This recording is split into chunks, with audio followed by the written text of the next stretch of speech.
Welcome to today's session, Leading Change Strategies in the Healthcare.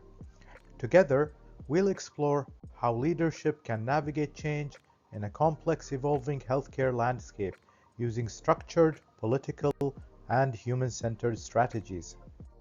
Change is no longer the exception, it is the rule. In both public and private sectors, change is constant. External factors like evolving technology, social trends, and legal reforms force organizations to adapt. Internally, inefficiencies, cultural misalignment, or structural issues demand change from within. But leading the change, that's still a huge challenge. Why? It is so hard because people naturally resist it. They fear loss, feel overwhelmed, or simply prefer the comfort of the status quo.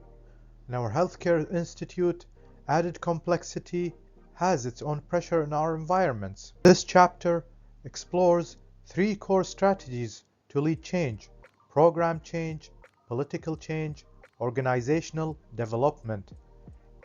Each strategy has its own assumptions and tools. Understanding when and how to use each is essential for effective leadership. So let us explore each in the Kotter's model of change. This approach is rational and structured, much like architectural design. Every part must be planned in logical sequences before construction begins. It relies on logical planning and clear documentation. The assumption is that organizations will respond to facts, logic, and structured arguments. So here are the Kotter's 8 steps. Creating the urgency, showing why change is needed now. Building a guiding coalition, recruit change champions. Create and operationalize a vision. What are we doing, how, and when? Communicate the vision simply, constantly, and visibly. Empower actions, give people skills and tools to act. Generate short-term wins, celebrate early success. Consolidate gains, use momentum to build more change. Anchor new approaches and make change part of the culture. This strategy assumes that rational planning and clear steps lead to success, but that only works if the organization behaves rationally, which isn't always the case. This is a case study of Liz's new emergency department. When Liz took over a newly renovated emergency department, initial staff excitement had to be transformed into sustainable change. By applying Kotter's steps, especially celebrating short wins, she sparked a momentum. Success stories spread across the hospital, building enthusiasm and reinforcing the new protocols. Organizations are not just systems, they're ecosystems of power dynamics and competing interests. In the political approach, influence outweighs logic. It's about navigating relationships and using persuasion to achieve outcomes. Leaders must understand stakeholders, align interests, and negotiate power. Tools for political change. Key tools include formal authority, using position to enact decisions. Expertise power, gaining influence through clinical or technical knowledge. Resource control, managing budgets, staff, and equipment strategically. Alliance building, cultivating support through strategic relationships. Now let us explore the political perspective. Sarah wants to reduce the weekend wait times in the ED by integrating orthopedic physicians into her team. The orthopedic department resists, leading to a power struggle. Sarah shifts strategy, she builds political alliance, and gains backing from hospital leadership and local politicians. Eventually, the change is implemented and waiting times improve. Key assumptions here: conflict is natural in organizations. Power dictates outcomes, not logic or planning. The leader must understand who holds power and what influences the decision. Organizational development focuses on people, not just processes.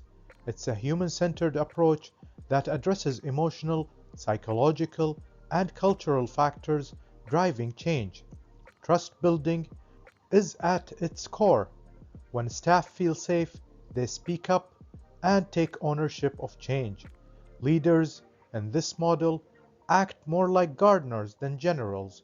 They nurture conditions for growth, allowing change to emerge originally from within.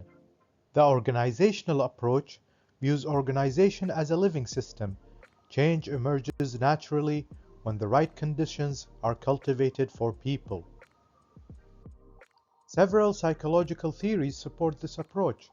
In Maslow's hierarchy, staff need to feel secure before they can fully engage. Herzberg's theory, motivation comes from meaningful work, not just removing dissatisfaction. Co-creation principles, when staff help design change, they're more likely to support it. And as we can see here, leaders aim to satisfy employee needs, from safety to self-actualization to fuel internal motivation. Resistance and apathy are reduced by involving people as co-creators of change, not passive recipients. This is another case study. Michelle becomes head of the emergency department. She wants change, but she's tired of empty strategies and political games. Instead, she engages her team, seeks feedback, flattens the hierarchy, and empowers staff. The result? Staff engagement rose by 87%, interdepartmental communication improved by 35%, and patient satisfaction increased by 24%.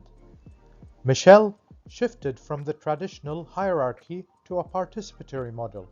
By empowering her team, Michelle unlocked the potential that had been overlooked under old leadership structures. No one strategy fits every situation. Rely on organizational development when you're focused on long-term culture and motivation. Apply political strategies when resistance is high and influence is key. Use program change when structure and logic are needed.